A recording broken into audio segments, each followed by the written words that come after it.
હેમચંદ્રાચાર્ય ઉત્તર ગુજરાત યુનિવર્સિટીની આંબેડકર ચેર દ્વારા વિકસિત ભારત 2047માં ડોક્ટર બાબા સાહેબ આંબેડકરના વિચારો વિષય પર રાષ્ટ્રીય કક્ષાનો સેમિનાર યોજાઈ ગયો. સેમિનારમાં અધ્યક્ષપદે યુનિવર્સિટીના કુલપતિ પ્રોફેસર ડોક્ટર કે સિપુરિયા અને યુનિવર્સિટીના કુલસચિવ ડોક્ટર રોહિત દેસાઈ ઉપસ્થિત રહ્યા હતા.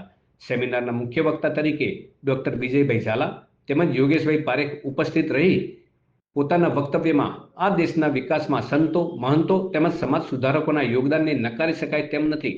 તેમણે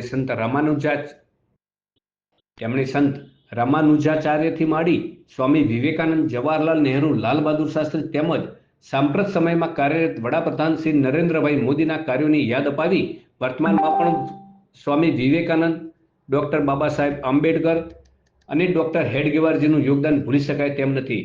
બાબા સાહેબ ફક્ત દલિતોના જ મસીહા નહોતા, પરંતુ સમગ્ર આલમ માટે કામ કર્યું હતું. સર્વેને લાગુ પડતું હિન્દુ કોડ બિલ માટે તેઓએ કાયદા પ્રધાન પદેથી રાજીનામું પણ આપી દીધું હતું. સેમિનારના અધ્યક્ષ પદેથી કુલપતિશ્રીએ બાબા સાહેબને સામાજિક ચિંતક તરીકેની ઓળખ કરાવી તેમજ સમાનતા, ન્યાય અને માનવ ગૌરવની વાત કરી. ઉપરાંત પ્રત્યેક વ્યક્તિને વિકાસ માટેની તક મળશે તો જ સર્વાંગી વિકાસ થશે તેમ જણાવ્યું હતું. 1500 વર્ષનો ઇતિહાસનું આકલન કરી અને સમાજ જીવનના પ્રત્યક્ષ પ્રશ્નો અને ભવિષ્યમાં સંભવિત ઉદ્ભવતા પ્રશ્નો બાબતે આપણને એકદમ સ્પષ્ટ એટલે સટીક માર્ગદર્શન આપીને ગયા છે. આ 3 કેટેગરીની અંદર હવે જ્યારે સમય આવ્યો છે ત્યારે મને લાગે છે કે આ કેટેગરીની અંદર એક આપણા યશસ્વી વડાપ્રધાન નરેન્દ્રભાઈ મોદીને પણ ઉમેરવા પડે.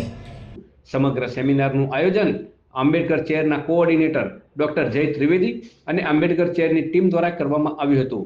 કાર્યક્રમનું સંચાલન શ્રી રિપેશભાઈ બારોટે સંભાળી રોશન અગ્રવાલે કાર્યક્રમની આભાર વિધિ કરી હતી.